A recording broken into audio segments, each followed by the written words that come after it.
Muy buenas noches, estimados amigos y amigas, doctores que están a través de la plataforma Zoom, a través del Facebook.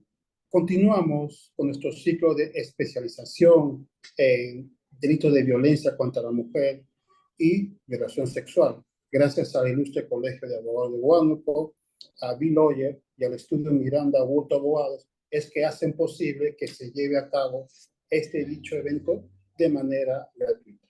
El día de hoy tenemos a un gran ponente, a un gran amigo, el doctor Emerson Chávez Panduro, que es especialista en la materia y nos va a estar hablando sobre las medidas de protección en los casos de violencia contra la mujer e integrantes del grupo familiar.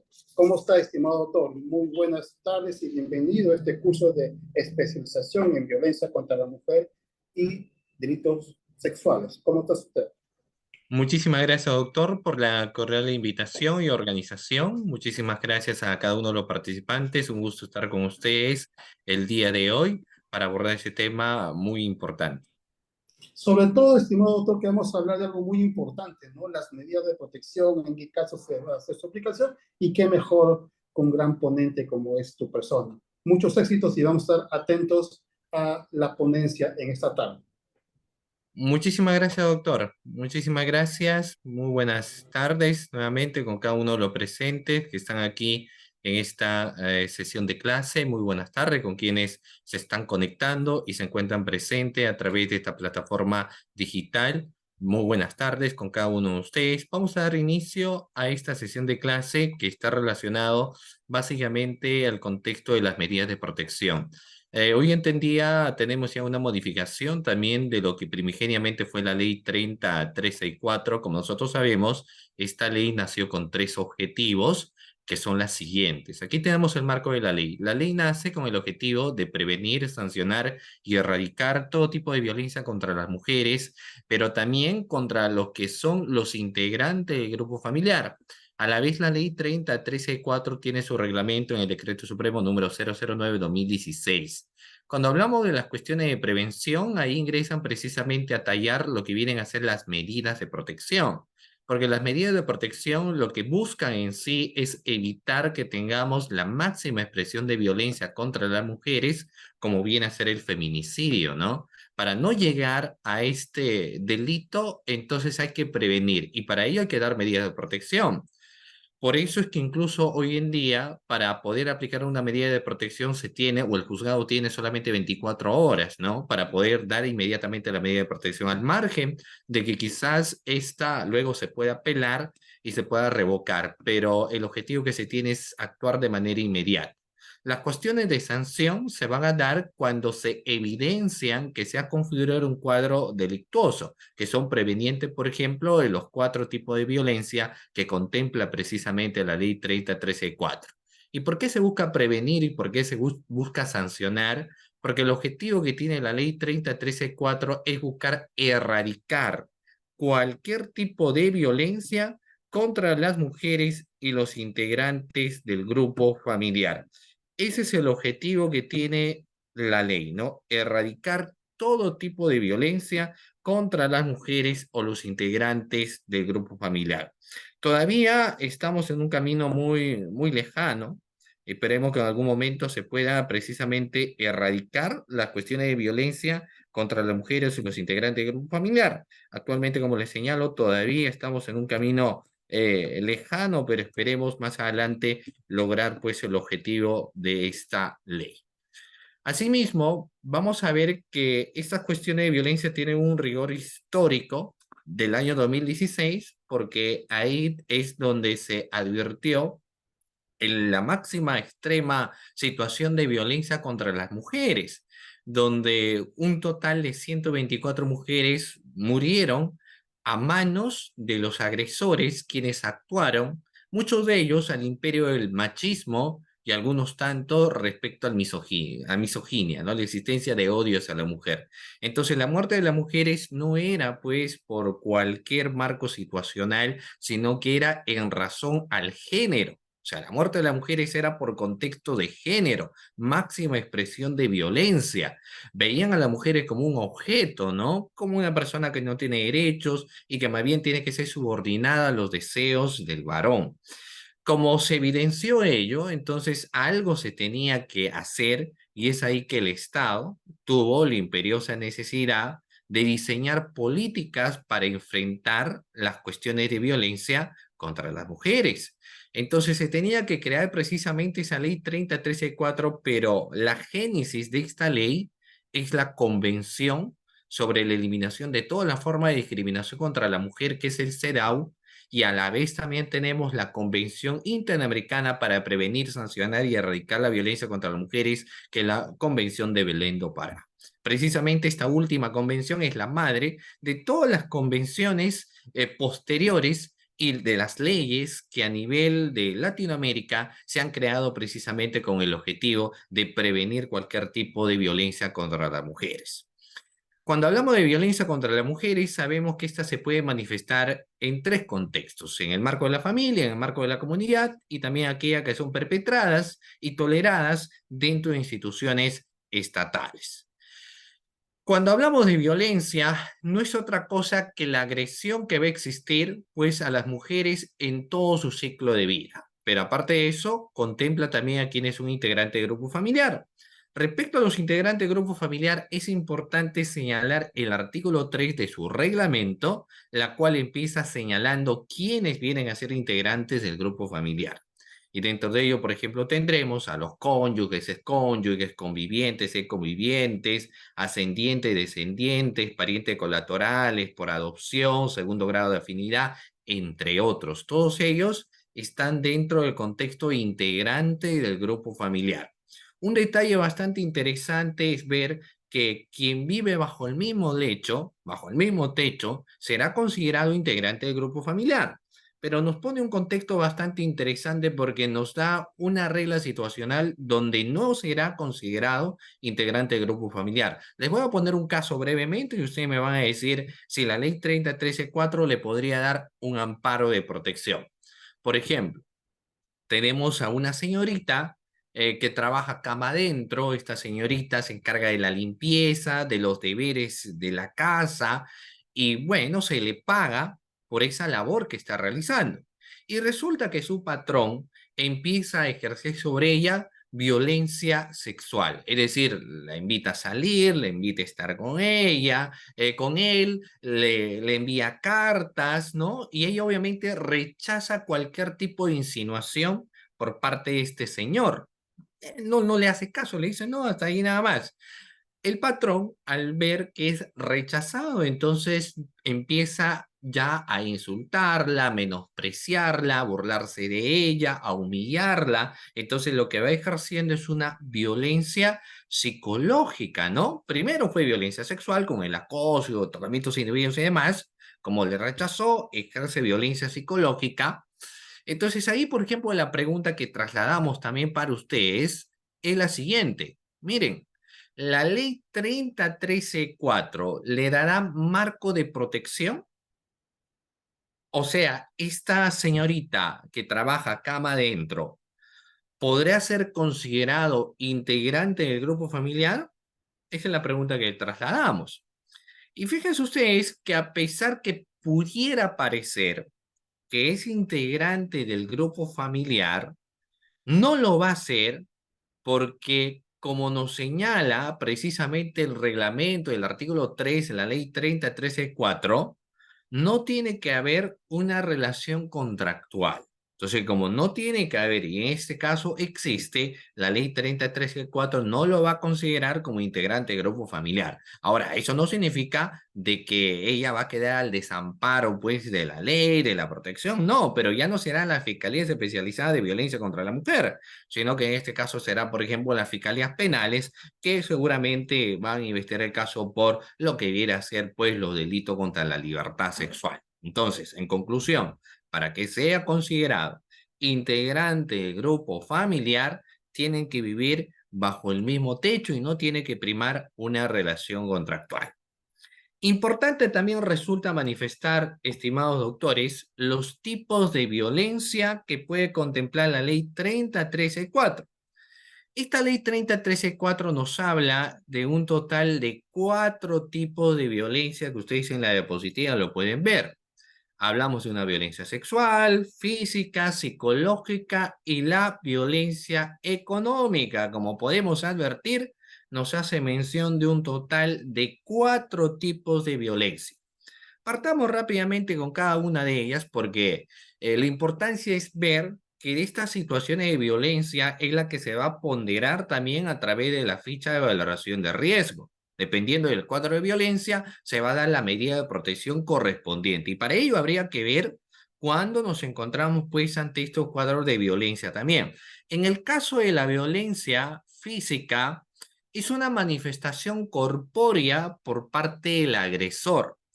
Y lo que va a realizar es la siguiente acción. Por ejemplo, agarrar a puñetes, patadas, empujones, jalones de cabello, bofetadas a la mujer, ¿no? Y esto se ha visto en muchas ocasiones a través de las cámaras de videovigilancia, que ha sido propagadas, por ejemplo, a través de medios de comunicación televisiva, donde se ve pues a la pareja que lo golpea, le da patadas, empujones. Obviamente, este tipo de agresiones va a acarrear que en el cuerpo de la víctima, cuando este, por ejemplo, puede pasar un reconocimiento médico legista, vamos a encontrar equimosis, rasguños, moretones, raspones, etcétera, la cual van a devenir en un marco de configuración que podría ser, por ejemplo, el delito de lesiones simples o lesiones graves, ¿no? Posiblemente. Entonces, la violencia física acarrea configuración de un delito, del delito de lesiones, del delito contra el cuerpo, ¿no? De la persona, incluso con la vida también, porque podríamos estar hablando de tentativa de feminicidio, ¿no? La persona le agrede tanto, le da cortes y la víctima felizmente logra salirse de esa situación. Entonces, ha existido agresiones físicas, pero el ánimos que ha tenido, por ejemplo, el agresor no era solamente agredirla físicamente, sino que el ánimos que tenía era de matarla, posiblemente. ¿No? Eso obviamente se va a ver dependiendo de cada caso en particular. No es lo mismo que alguien te agreda dándote pues unos lapos, un jalón de cabello, que alguien te agreda con un cuchillo, ¿no? O con un pico de botella. Entonces, eminentemente, el ánimo que se tiene es diferente. Y eso va a arrojar en la ficha de valoración de riesgo. Ese es el primer tipo de violencia física. Luego tenemos la violencia sexual, que es una violencia también bastante recurrente. En el caso de la violencia sexual, vamos a ver que ese bien jurídico tutelado, que es la libertad sexual que tiene toda persona, es finalmente independiente. ¿En qué consiste la violencia sexual? Se manifiesta de varias maneras. La máxima expresión de violencia sexual es la que precisamente se encuentra regulado en el artículo 170 del Código Penal, que nos habla de la figura de violación, ¿no? La figura de violación es la máxima expresión de violencia sexual. Pero tenemos otros, como otorgamientos indebidos, el chantaje sexual, actos contra el pudor, o sea, tenemos otro marco delictosos. Algo bastante interesante que analizar es lo siguiente. Hace un tiempo atrás se dio un caso de una pareja, estaban casados cerca de 7 años, pero ya en los últimos 2 años era insoportable la vida en común. Tenían hijos y posiblemente por ello toleraban las agresiones mutuas que en un inicio tenían, ¿no? Pero resulta que en una ocasión la esposa pues llega a la casa después de haber salido con sus amigas y el esposo quiere estar íntimamente con ella. Entonces la esposa le dice, no, la verdad que yo no quiero estar contigo, aparte de eso, ya tú sabes que no hay un sentimiento entre nosotros.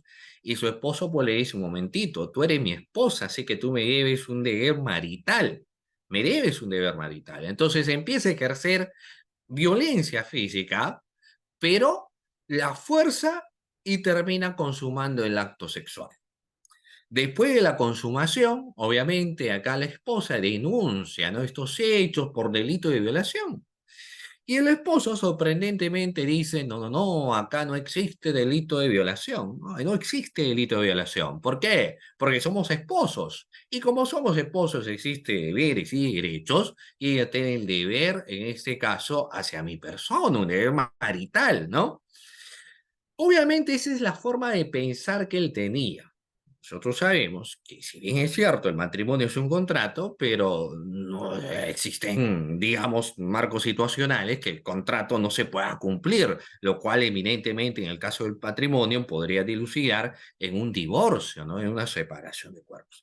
Entonces, lo que sucede, por ejemplo, en este caso, es que estaremos que a pesar que sean esposos ante un delito de violación, porque el bien jureo tutelado, que viene a ser la libertad sexual de un individuo, es independiente, ¿no? Uno decide qué hacer con su libertad sexual y no está sometido, obviamente, ni incluso al marco situacional de considerar pertenencia a la mujer hacia el esposo dentro del matrimonio. Así que si la esposa le dice, ¿sabes qué? Esta noche, a pesar que sea nuestra luna de miel, no quiero intimar contigo, entonces el esposo pues no lo puede obligar, ¿no? O sea, que esta sea causal posiblemente posteriormente a un divorcio es otro tema, pero no le puedo obligar.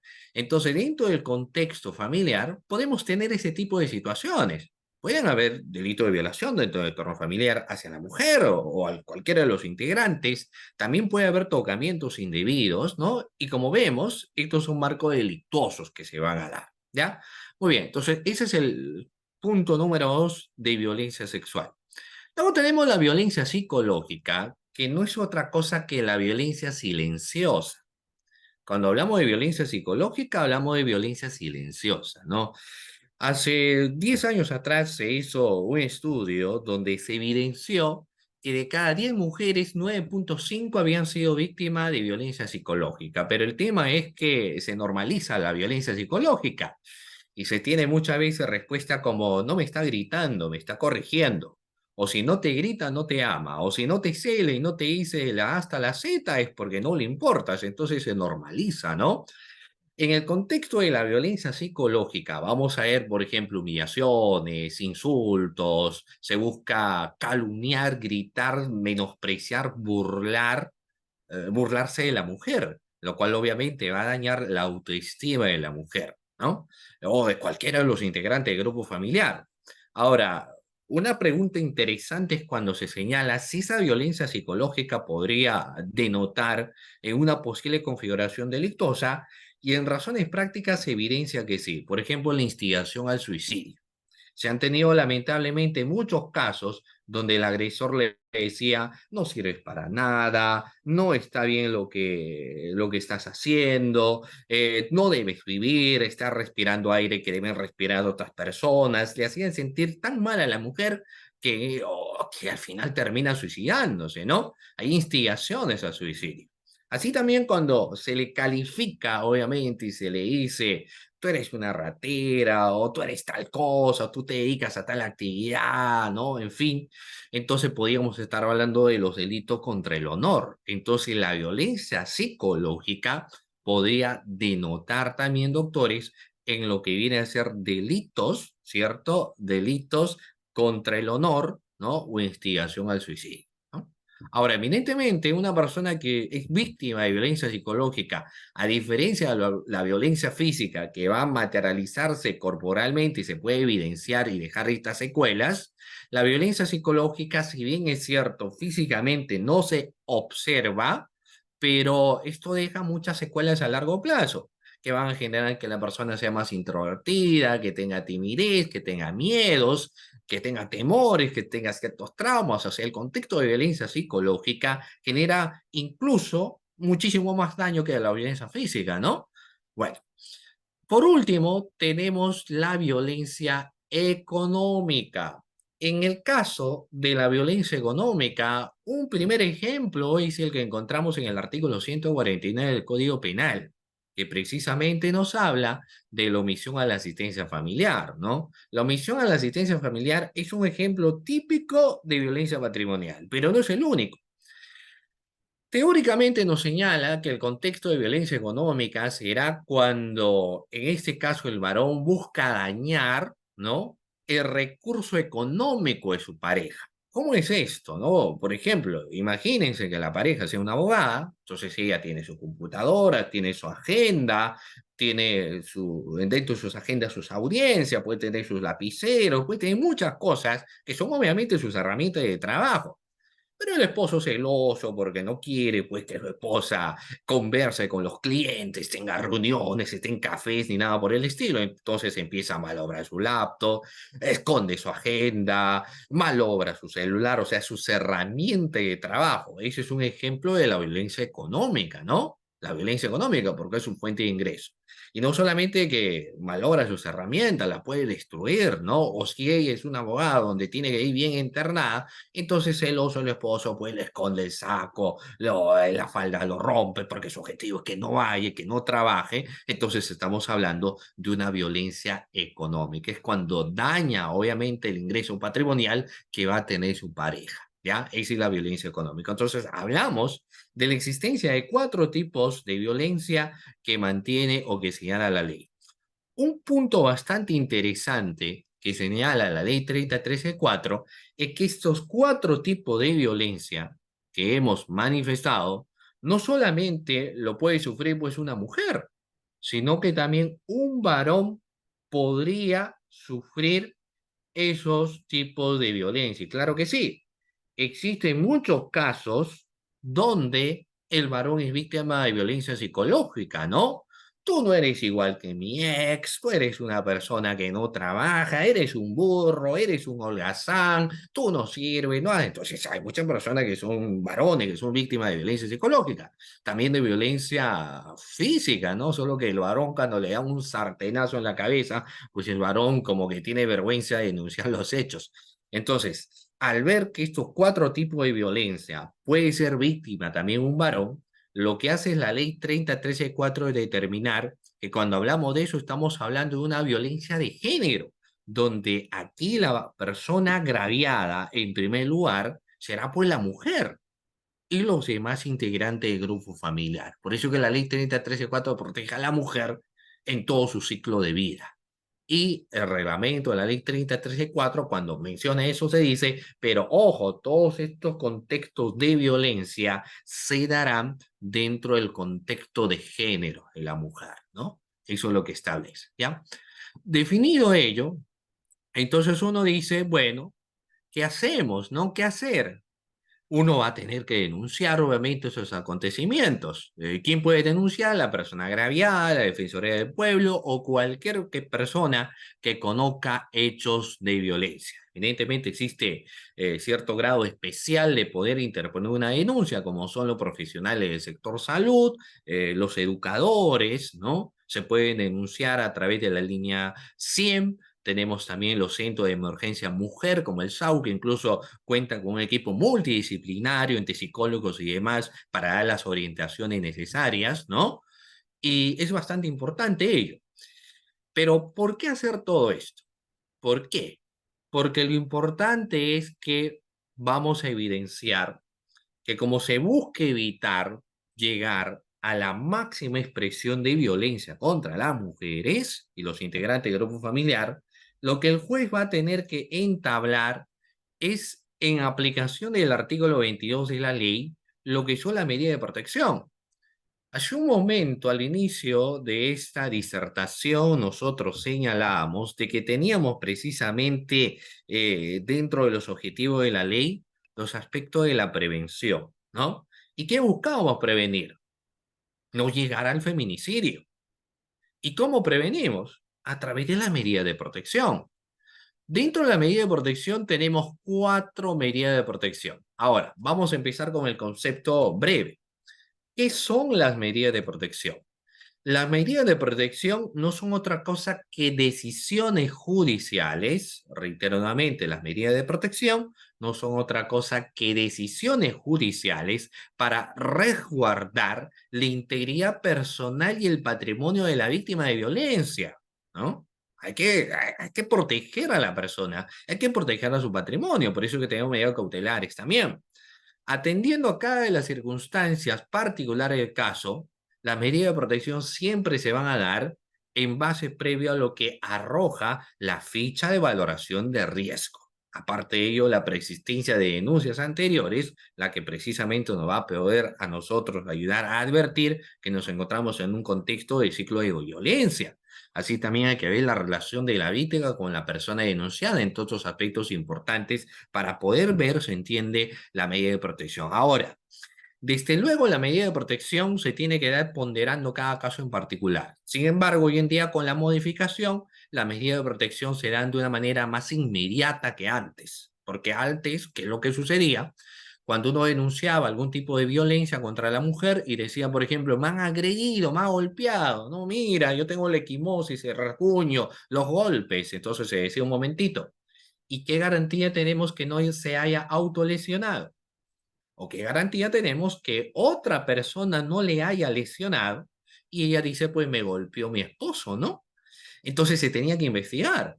Pero lo que se evidenció es que muchas veces cuando no se actuaba de forma inmediata, el agresor que se había enterado que lo denunciaron, entonces tomaba la medida más radical de matar. Eso era su medio. Decía, bueno, le voy a quitar la vida, la asesinaba.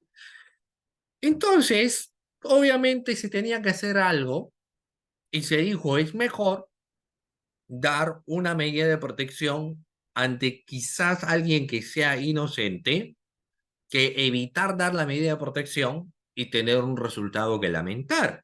Entonces, hoy en día son inmediatas muchas de las medidas de protección precisamente para salvaguardar a la víctima. Ya en una segunda instancia, ¿no? Ya cuando se apela a la medida de protección, porque puede esta tener obviamente variación, uno puede presentar como abogado defensor sus medios probatorios que sustenten que en realidad más bien estamos ante una denuncia temeraria, de que esta persona más bien es la agresora, pero se verá pues a través de la apelación. Lo que hace el juez es ponderando inmediatamente, valorando de forma inmediata, y que esto puede acarrear obviamente circunstancias erróneas de decisión, pero lo que se está buscando es proteger a la mujer por los antecedentes que se tienen, ¿no? Entonces, esta medida de protección son varias, vamos a ver. Como vemos, el objeto de estas medidas de protección es precisamente neutralizar o minimizar los efectos nocivos de la violencia, ¿no? Ejercida por la persona denunciada y permitir a la víctima el normal desarrollo de sus actividades cotidianas con la finalidad de asegurar su integridad física, psicológica y sexual, o la de su familia, y resguardar también sus bienes patrimoniales. ¿Por qué se generó el tema de los bienes patrimoniales? Porque lo que sucedía antes también es que el agresor que era denunciado por violencia decía, muy bien, entonces que se retire acá esta señorita o señora que me ha denunciado, ¿no? Y la terminaban retirando y todos sus bienes que tenía quedaban pues en el domicilio, quedaban en la casa. Entonces decía, "Ay, un momentito, ¿no? Hay que hacer algo porque acá su pareja o su expareja se está quedando con todos sus bienes. Entonces se tenía que tener lo que eran, por ejemplo, aquí, en este caso, la salvaguarda de los bienes patrimoniales, ¿no? Pero en esencia, primero es la protección a su integridad. Ese es el objeto, neutralizar y minimizar los objetivos nocivos de la violencia e evitar llegar a la máxima expresión de violencia como viene a ser el feminicidio. ¿Cuáles son las medidas de protección? Dentro del cuadro de medidas de protección, estimados doctores, podemos señalar las siguientes. Y a continuación lo vamos a señalar. ¿Cuáles vienen a ser precisamente estas medidas de protección? Tenemos las siguientes, doctores. La primera, quizás es la más radical de todas, no es otra cosa que el retiro del agresor del domicilio. Pero hay que analizar. Ahora, actualmente, con la nueva normativa de la ley 30.13.4, casi siempre se retira al agresor del domicilio. La ficha de valoración de riesgo nos va a hablar de niveles, un nivel grave, un nivel moderado y un nivel leve. Cuando es grave y moderado, se le retira al agresor del domicilio. Antes de la modificatoria había un problema porque el agresor decía un momentito, acá hay un nivel que la ficha de valoración de riesgo arroja que es un nivel moderado. Yo no voy a salir porque aparte de eso yo soy el dueño de la casa. Yo he convivido con ella, le dije que venga con sus cosas a mi casa, ella me está denunciando por agresión, en todo caso que ella se retire, ¿no? Entonces lo que se hacía es llevar a la mujer a una casa de acogida. ¿no? Y ella tenía que ir. Ahora hay problemas, evidentemente, en la casa de acogida porque la mujer no siempre se va a quedar ahí, ¿no? Y hay que implementarlos mejor también esta casa de acogida. Entonces, en esos casos, hoy en día en la modificatoria, lo que se tiene, por ejemplo, es de que casi siempre, si sea moderado y ni que decir grave, al agresor siempre se le retira así este sea de su domicilio. Si él en su domicilio dice, pero yo soy el propietario, tengo mi derecho a la propiedad, sí, pero la ficha de valoración de riesgo arroja que esta víctima, el nivel de violencia que se ejerció sobre ella es moderado y grave. Entonces, tiene que retirarse, ¿no? Y se le retire. La policía son los encargados de hacer efectivo la ejecución que dispone en este caso el juez y lo retira. Solo en el caso que encuentran el nivel de agresión leve, entonces ahí sí la situación cambia, ¿no? Cuando uno ve leve, podríamos decir, bueno, entonces, como solamente ejerció violencia patrimonial, no la ha gritado, no la ha golpeado, vemos nivel leve, entonces, bueno, aquí sí el agresor se puede quedar en el domicilio y pues la esposa podría retirarse, y se va a ver en cada caso en particular. Sin embargo, se han tenido muchos problemas también en este contexto de aplicación, les voy a comentar. Recuerdo un caso donde el nivel de agresión hacia la mujer era un nivel grave, pero lo que resulta es que en ese domicilio vivía, fíjense ustedes, vivía eh, los padres del presunto agresor. Entonces los padres del presunto agresor, cuando vieron que a su hijo lo denunciaron, dijeron, ¿cómo se le ocurre a esta, mi nuera, a pesar que nosotros lo tratamos bien, etcétera, cómo va a denunciar a mi hijo? O sea, los padres obviamente no negaban que su hijo era una persona pues bastante agresiva, pero les dolió que a su hijo la policía lo retirara, ¿no? Y ella se quedara. Entonces, ¿qué hicieron los padres y los hermanos? Pues empezaron a buscar y retirarla a ella del domicilio, ¿no? Porque le decían, fuera de acá, esta es la casa de nosotros, tú no te vas a quedar, ¿no? Y la terminaron retirando. Entonces, el juez también en ese sentido va a ponderar, ¿no? Se va a ponderar, porque obviamente lo que se entiende es que hay que salvaguardar la integridad, en ese caso, de la mujer. Entonces, si la mujer vive con su esposo en su domicilio, pero aparte de ello vive su familia, entonces por más que sea grave, no la van a tener ahí, seguramente la van a retirar, ¿no? Y eso, como vemos, va a depender de cada caso en concreto, cada caso en particular, ¿ya? Pero esa es la medida más grave, pero más necesaria, ¿no? Y la policía lo va a tener que ejecutar. La otra medida de protección es cuando ambos ya no viven en el mismo domicilio, ya están separados, cada quien por su lado, ¿no? Pero tienen hijos en común. Entonces, no está mal pues que uno se acerque a su pareja para conversar sobre su hijo, qué tal, cómo le está yendo, cómo está, vamos a hacer esto, vamos a hacer lo otro, viene Navidad, Año Nuevo, haremos lo esto, lo aquello, o sea, está bien finalmente ello, pero el punto va de que a veces, sobre pretexto de los hijos, el agresor se acerca para engendrar violencia, ¿no? Para insultarla, para golpearla.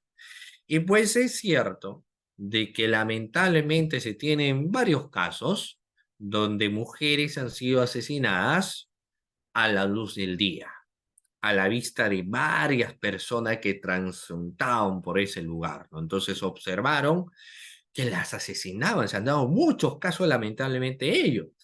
Entonces, para evitar eso, cuando ya el agresor quiere acercarse a la víctima, pero no solo para hablar, ¿no? Porque hay que ver, sino que se quiere agresar para ejercer violencia, entonces la ley va a poder dar como una medida de protección el impedimento de acercamiento o proximidad. Cuando se dispone esa medida de protección, obviamente el agresor no podrá acercarse de ninguna forma a la mujer, porque hay una prohibición de acercamiento, hay una distancia distinto, ¿no? Entonces, no solamente acercarse a la casa, la víctima puede ir al mercado, al supermercado, al gimnasio, a su trabajo, a estudiar, es decir, puede hacer múltiples actividades y el agresor tiene que mantener su distancia. Porque se han dado casos, obviamente, donde el agresor la busca a su casa, ella no quiere, así que se va a su trabajo, le espera a su trabajo, o ingresa a su trabajo, o se va al gimnasio, ingresa a su gimnasio y va ejerciendo violencia, aparte, obviamente, del acoso también. Entonces, para evitar ese marco situacional, el juez evalúa y dice, no, impedimento, acercamiento, proximidad. Ahora, teóricamente nos dice que la distancia a acercarse tiene que ser 300 metros. Ahora, obviamente calcular 300 metros es bastante complicado, pero en todo caso lo que hace la norma es dar un marco de referencia de que no te tienes que acercar y que el alejamiento tendrá que ser 300 metros, ¿no? 300 metros, no te puedes acercar. Pero hay situaciones también problemáticas. Había un caso, fíjense ustedes, donde se dio una medida de protección, ¿ok? Se dio una medida de protección, pero ¿saben ustedes qué es lo que había sucedido? Ambos trabajaban en el mismo lugar. Entonces, claro, ahí se habían conocido, ahí nació el amor, ¿no? Tuvieron dos hijos y se murió el amor, pero seguían trabajando en el mismo lugar, una entidad privada. Entonces él se acercaba a ella, ¿no? La buscaba en su casa y ella pues fastidiada, hostigada con esa situación, solicita medida de protección y el juez determina impedimento de acercamiento o proximidad. Entonces era inevitable, sin embargo, que pudieran estar cerca pues dentro del entorno laboral, ¿no? Entonces, esa situación, dependiendo de cada caso, podría incluso comunicarse pues al jefe, ¿no? O acá, digamos, al director de la entidad privada, para quizás si hay posibilidad cambie el turno o cambie de área. El tema es que no exista pues acercamiento, ¿no?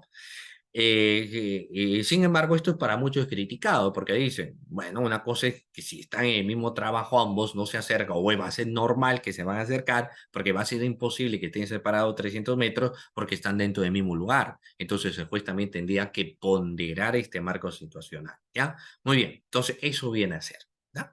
Muy bien. Ahora, tenemos otra medida de protección, que es la prohibición de comunicación. Hoy en día, las diferentes redes sociales que podemos tener nos permiten tener mucha cercanía. Acá ya el agresor no vive en el domicilio, obviamente, no se acerca a los lugares donde ella puede ir, ¿no? O sea, lo deja libre, ¿ok? Pero hay un punto. El punto está de que utiliza las redes hoy en día, la llama por teléfono, no la llama pues para conversar, la llama para agredirla psicológicamente. Le escribe mensajes por chat, pero le escribe mensajes por chat para agredirla también. Utiliza las redes sociales para insultarle, el WhatsApp, el TikTok, cualquier red social que pueda utilizar lo hace con fines de agredirla psicológicamente. Entonces yo sé que uno podría decir, pero eso no debería ser una medida de protección porque fácilmente podría bloquearlo. Y vaya que muchas víctimas sí lo han hecho. El punto está que el agresor se camufla en otras redes sociales, busca otro número o se entera que la persona, por eso que hay mujeres que van cambiando números y números y números porque son víctimas muchas veces de hostigamiento y acoso, ¿no? Y el agresor busca las formas necesarias para buscar tener comunicación. Y la insulta, ¿no? Te voy a matar, te voy a golpear, en fin. Entonces, cuando se evidencia ello, entonces eso puede determina, bueno, la medida de protección y prohibición de comunicación. Ahora, ¿pueden dar dos medidas de protección? Por supuesto que sí, dependiendo de cada caso en particular. Por ejemplo, podríamos tener una primera medida de protección que podría ser el impedimento de acercamiento a la víctima, como una primera medida de protección. Pero podríamos tener, aparte de eso, también una segunda medida de protección, que es impedimento de comunicación. Entonces, no te acercas y no la llamas, ¿no? Ya son dos medidas. Pero como les digo, esto varía de cada caso en particular. Obviamente, posiblemente si yo solo advierto por ahí violencia patrimonial, por ahí violencia sexual, pero en el contexto de tocamientos indebidos, digamos, y no evidencio ni agresión psicológica o no se evidencia agresión física, entonces tampoco la medida de protección que se le va a dar es radical, ¿no? Y la cuarta medida de protección, doctores, está relacionado a la prohibición del derecho de tenencia. Esa es la cuarta medida de protección. Prohibición del derecho de tenencia, estimados participantes, ¿no?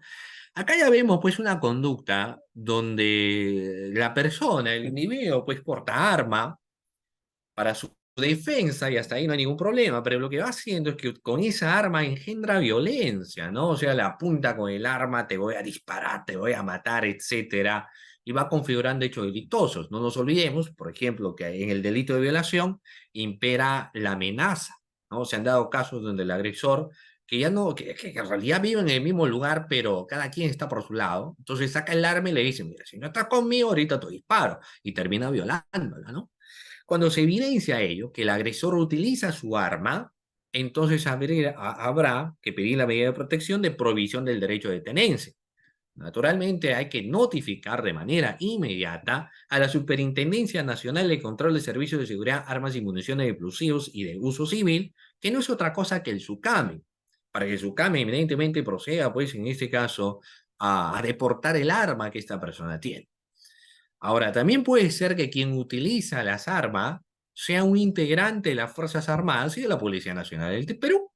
Entonces, en ese sentido, se tendrá que comunicar a la entidad para ver del uso que ellos están haciendo. Incluso ahí podríamos tener un delito de corrupción, porque como hacen un uso de un arma que se entiende es para realizar sus actividades propias, entonces lo que es muy posible, doctor, es que nosotros tengamos, fíjense ustedes, el delito ya de peculado de uso, ¿no? Reitero, es posible que nosotros tengamos la figura del delito de peculado de uso, estimados doctores, ¿no? O sea, podemos ver ese marco situacional. Entonces, esta medida de protección se van a dar siempre en base al análisis de la ficha de valoración de riesgo. Sin embargo, hay situaciones problemáticas que a continuación le voy a señalar.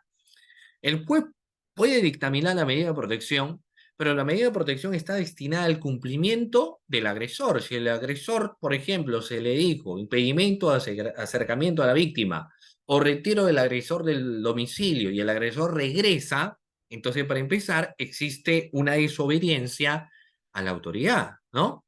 Pero uno de los grandes problemas que se tiene dentro de los contextos de violencia familiar es precisamente el ciclo de violencia que aceptan muchas parejas. El ciclo de violencia está definido en la primera etapa, que es considerado la etapa luna de miel. Luego tenemos la etapa o fase de agresión, perdón, fase de tensión, y luego fase de agresión.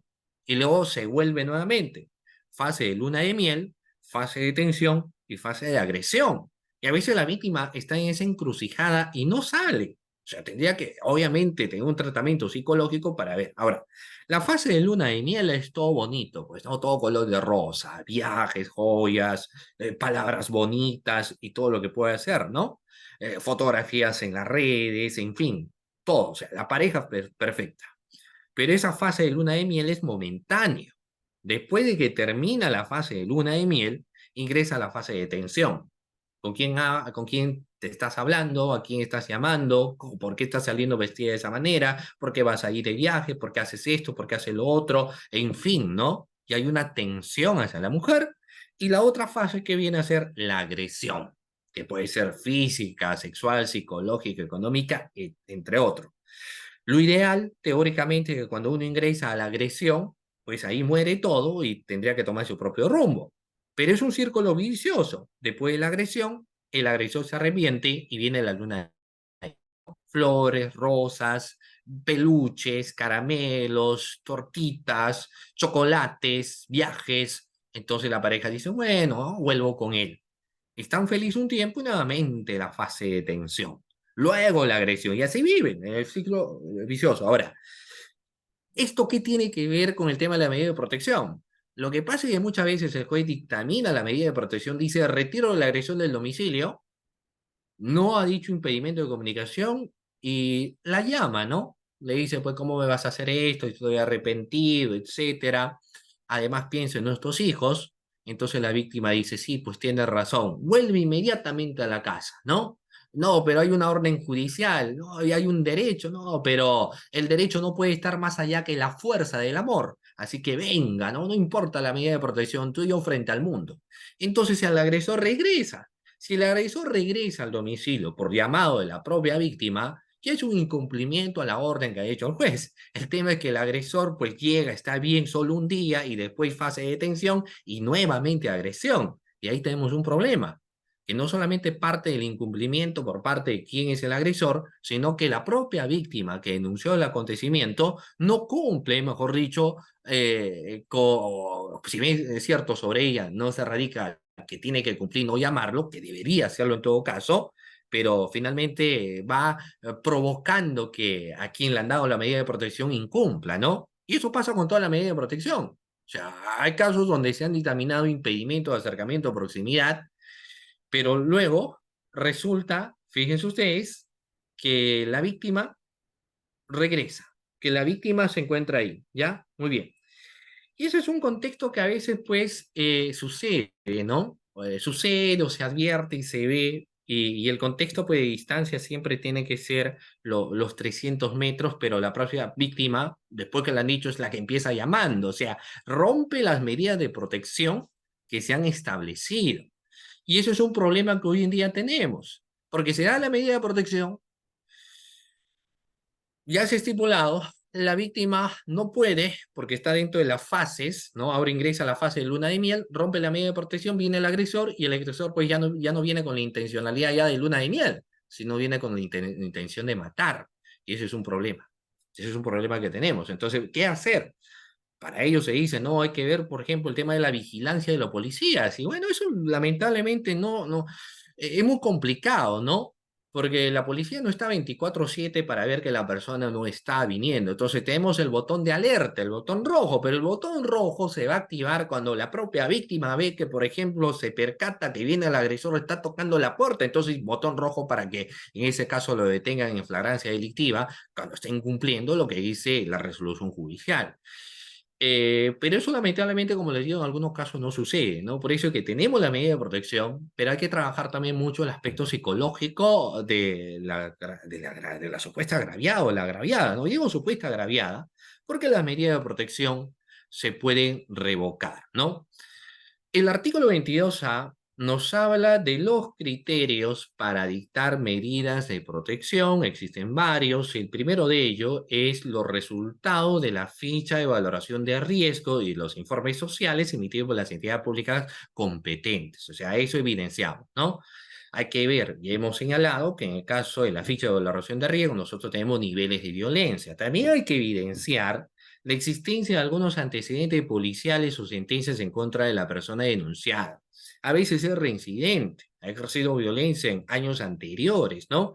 Todo eso se pondera para ver, ¿no? Las denuncias penales que a la par se van a llevar y las posibles sentencias que se van a dar, ¿sí?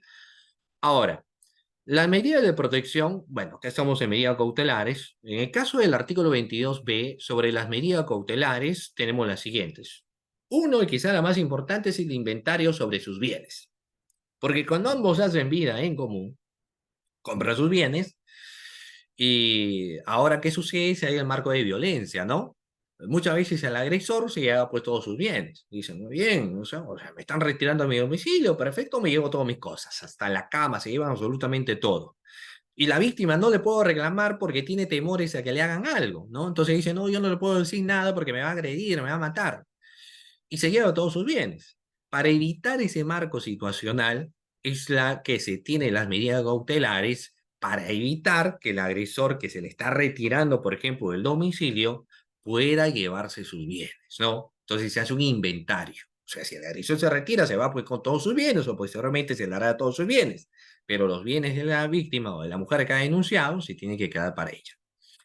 Luego tenemos la derivación a la casa de acogida, como lo decía, lamentablemente es momentáneo y no se tiene muchas casas de acogida y sí se tiene muchos casos de violencia, ¿no? Entonces se tiene que trabajar en implementar también las casas de acogida, ¿ya? Muy bien. Ahora, las medidas de protección son variables, no son perennes, se puede apelar la medida de protección, por eso el artículo 23 nos habla de la vigencia y implementación de las medidas de protección, ¿no?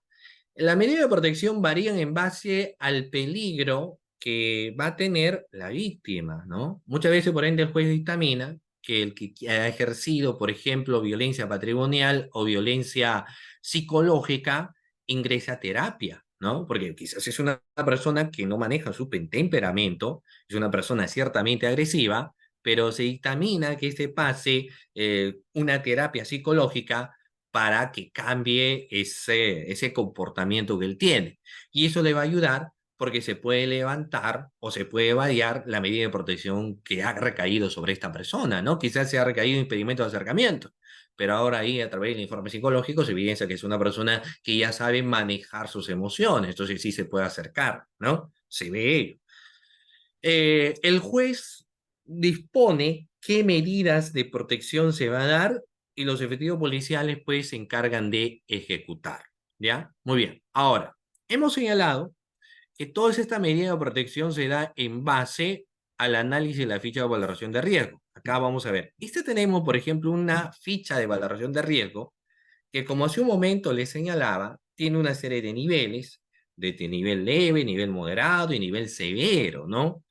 Incluso la ficha de valoración de riesgo hace una división entre mujeres víctimas de violencia, entre quienes vienen a ser miembros del grupo familiar y en adultas mayores víctimas de violencia familiar. Existe una calificación en cada caso en concreto.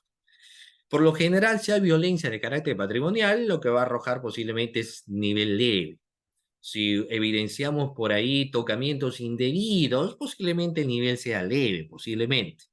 Pero si ya vemos violencia física, ¿no? Dependiendo del nivel de violencia física, violencia psicológica, dependiendo del nivel de la violencia psicológica, tenemos pues el nivel moderado. Si nivel moderado, hoy en día la ley 30.13.4 le da una protección absoluta a la mujer. Y si es nivel severo, uno actúa inmediatamente. Por eso es que hoy en día el juez tiene 24 horas desde el momento de la denuncia para inmediatamente dar la medida de protección, ¿no? Incluso en muchos casos, sin la necesidad de una audiencia, porque por medio está el grado de peligrosidad de muerte de la víctima, ¿no? Pero esto hay que ponderar. Ahora, como les señalo, como es inmediato la medida de protección por cuestiones de antecedentes, muchas veces se termina dando medida de protección a quien no ha sido agredida, no ha sido agresor. Eso también se ha evidenciado, ¿no? A veces la mujer se cayó de la escalera. No, me ha empujado, ¿no? Entonces, como claro, está roto la rodilla, el brazo, etcétera.